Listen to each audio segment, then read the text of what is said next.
Hello guys, we are here with Harith from DJ Corner. Hello Harith, welcome to DJ Renaissance. Yeah. We're going to have a quick conversation podcast. We will speak about mainly the main topic will be Ableton Live. So you are an expert about this software for electronic music production. Actually, I am a music producer, so I think that we can have a really nice conversation about that. Yeah, absolutely. So could you introduce yourself, first of all? Yeah, so I'm Harith Kavishkar. So my stage name is Harith. I'm from Sri Lanka. I'm an electronic DJ producer. Very nice to know. So we are not following some order of questions. So I'm so curious about the Sri Lanka culture of music. I just know that it's very famous, the dancehall reggae music there. Yeah. Am I right? Yeah, you're correct. So I agree. Right now, so it's so spreading for especially electronic music. There's a lot of people come and play there. So it's really sick. Yeah. Cool, cool.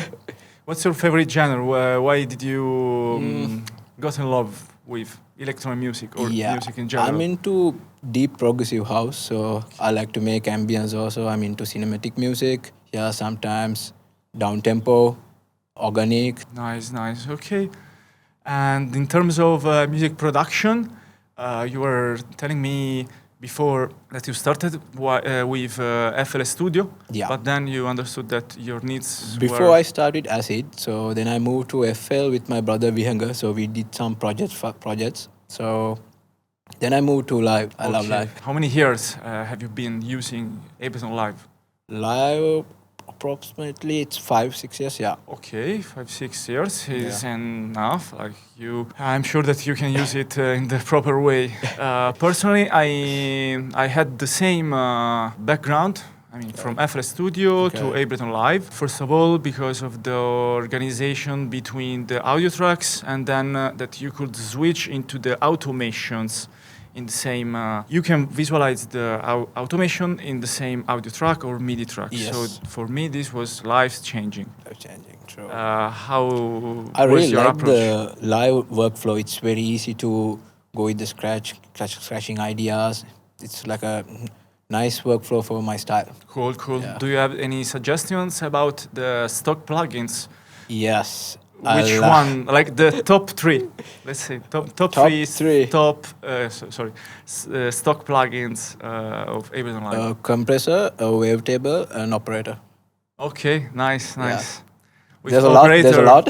Yeah, there are a lot. Yeah, actually, there are a lot. I like operator. I'm not an expert there. Sometimes I just mess around with operator and I create some like unknown sounds. To be honest, I make a white noise from operator.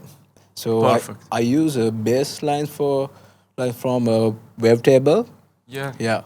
So basically, operator I use for white noise. Sometimes it's bass lines. Yeah. That's so cool. So cool. Also, I would mention the how easy is on Ableton Live to make the macros, the recs, and then you can make the macros. I love to create some recs that could be. Yeah. Even we can create our own recs, right? So yeah. I have a lot. Yeah. The only problem is how to name them. Because now I'm creating too many recs for different usage, but the most useful are the recs for the transitions between sections of the songs. For example, I like to have this simple rec having the effect for the high pass filter, and when you turn up the macro of the low pass filter, there is the reverb dry wet going up. So I really love that with just one knob you can do 2 or until 30 movements in the knobs. So that's life-changing. Life-changing, yeah. It's very easy to go with the flow with our busy lifestyle. So dealing with work and music, I'm thinking everything is balancing. So as a DJ producer, I'm working also, I'm doing classes. So everything is balancing. We have to work with the deadlines. Yeah, understandable. And about for beginners, let's come back for to introduce this DAW. When you have some your approach with students, what did you notice during your lessons? What they want to learn? First of all, they want to learn something, some specific stuffs. What did you notice from your experiences? Well, it's like a lot of students have different styles. So some of more tribal stuff, techno, so different genres. So I'm focusing on them separately with their taste. So everyone likes to make music and they have to release it. So yeah. If it's something easy that. I mean, now when you learn how to produce music, maybe that's the funniest moment about the release a song, because you can have fun by producing the song, but then there are the other steps, sending to the labels, the distributor, publisher, then the social media. And we had to be more patient also. Yeah. Now it's not just to be a really nice music producer, unfortunately. And there's no shortcuts. For this there are not racks. That we trust our way. It takes time, so you are kind of forced to create more content. And on music production, do you have any advices on the for people who wants to approach on Ableton Live on the first time? Do you have any advice to say to them? Don't do over polishing in your tracks. So you have to be patient and stick with your core idea with the track. That's a first step, to have it in your mindset. Sometimes I don't know why I didn't do it, but before also same. So me also, I'm trying to add more stuff. I know it's finished, but my mind is saying, Harith, please add more stuff. You need more ear candy, that. So over polishing is not good. So it's all about our discussions, especially in mixing. Yes. My approach in music production, I'm speaking about me just to share, and I don't want to be the main character, but I'm just sharing some experiences and then see if it happened to you and you as well. So I come from the dubstep and drum and bass music production style. So the early the first dubstep was full of, it's called the bro step. It's full of sounds, elements. As much as you can add, they were putting so many elements inside every track. For example, I don't know, some name, Knife Party.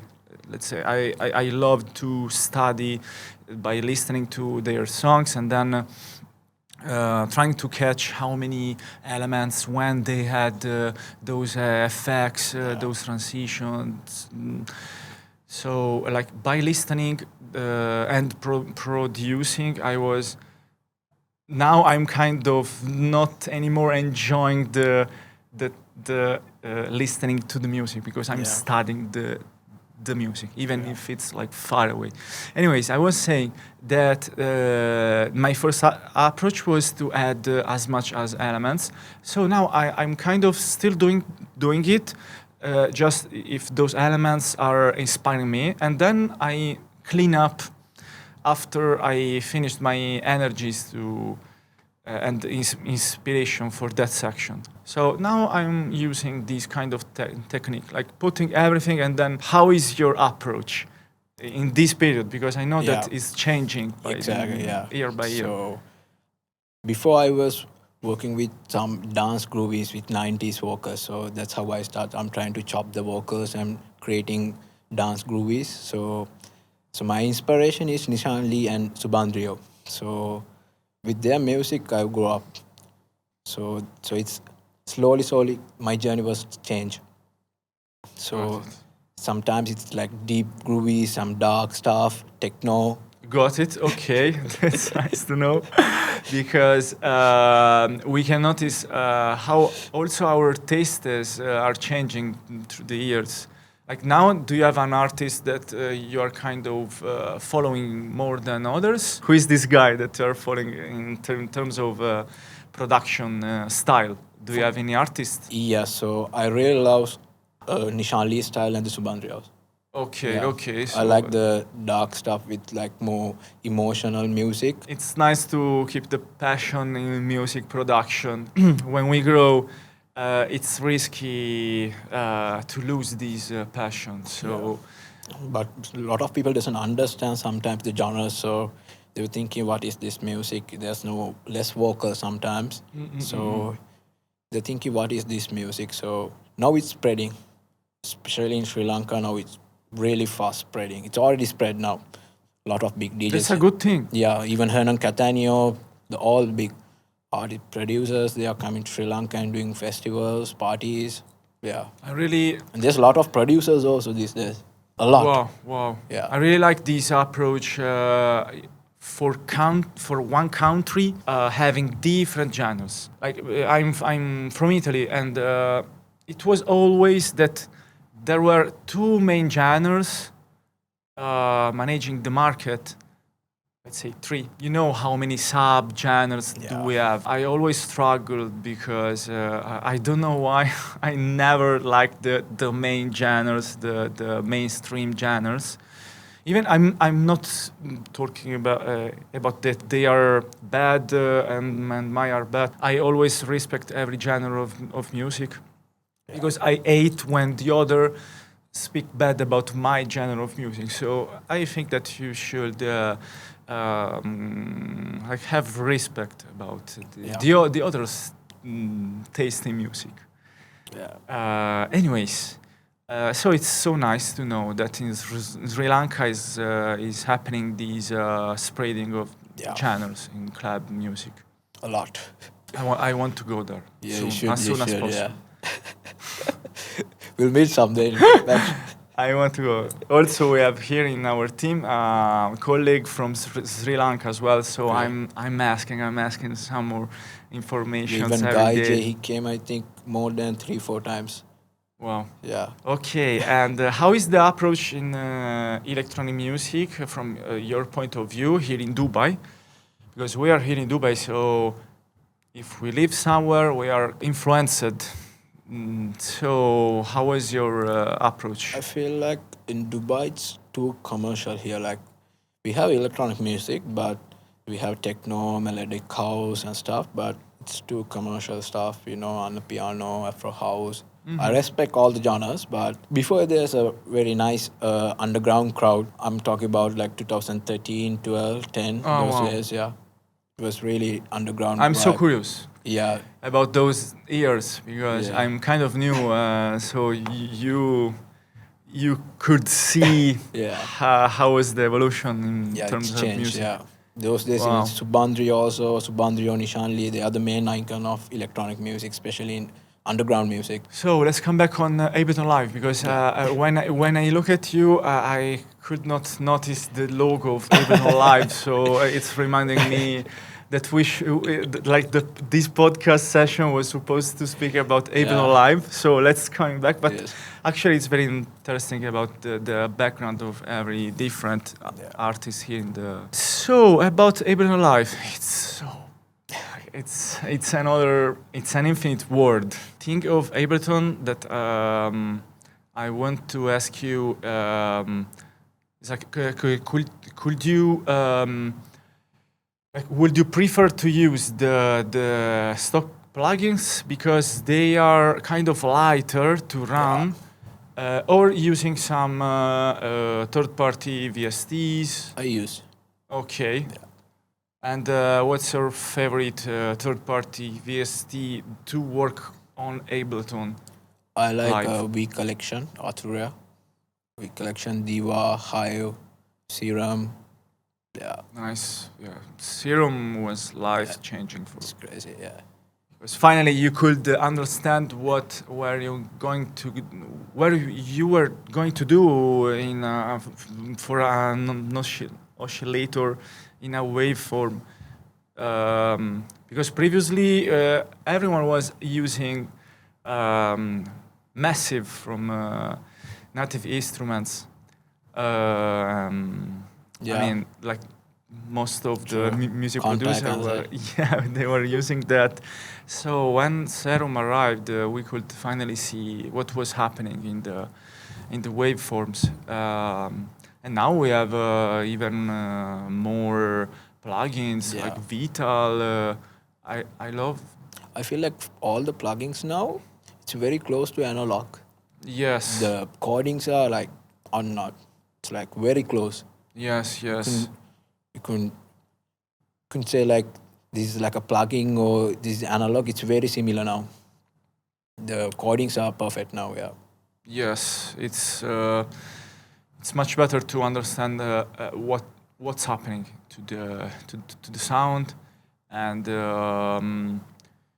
also you could notice like from some preset how did they reached this kind of sound, so you can kind of learn in this reverse engineering technique. Okay, I think that we spoke enough about Ableton. So today we are going to have a first masterclass of 3 classes, 3 events, with the main topic of Ableton Live. So could you tell me of what you are going to speak about to the people that will join us today in those 2 hours? Yeah. So first of all, I would tell you thanks for having me, Carlo. So I'm gonna teach you. I'm gonna teach today about a very hypnotic style, very hypnotic bass line, how to create it and how to go with the scratch. And I'm gonna explain a breakdown of mine. Okay, yeah, that's the best approach. Also, I noticed that people, especially beginners, they need to see the final result to catch their attention. Yeah. And then doing this track breakdown. Actually, we will run from the next week. We will try to run a new topic, this track breakdown, how to make this track. We'll open the project and then step by step we'll show how did we treat some specific sound. Yeah. It's good in music production that you have to imagine yourself like being a drummer, a bassist, a pianist, a guitarist. You have to kind of put yourself in this imagination and try to replicate their style. Yeah. That's so cool. Thanks, man. Okay, guys, thank you so much. We are going to finish this podcast session. Thank you so much. Thank you all. I can't wait to attend to your class now. And could you mention where you work, please? Because it's important. Yes. So I work with Desert Beat DJ Corner. Okay. Yeah. So DJ Corner here is an institution for DJs and music producers. Thank you so much, guys. See you next time. Yeah. Thank you. Thank you. Bye-bye.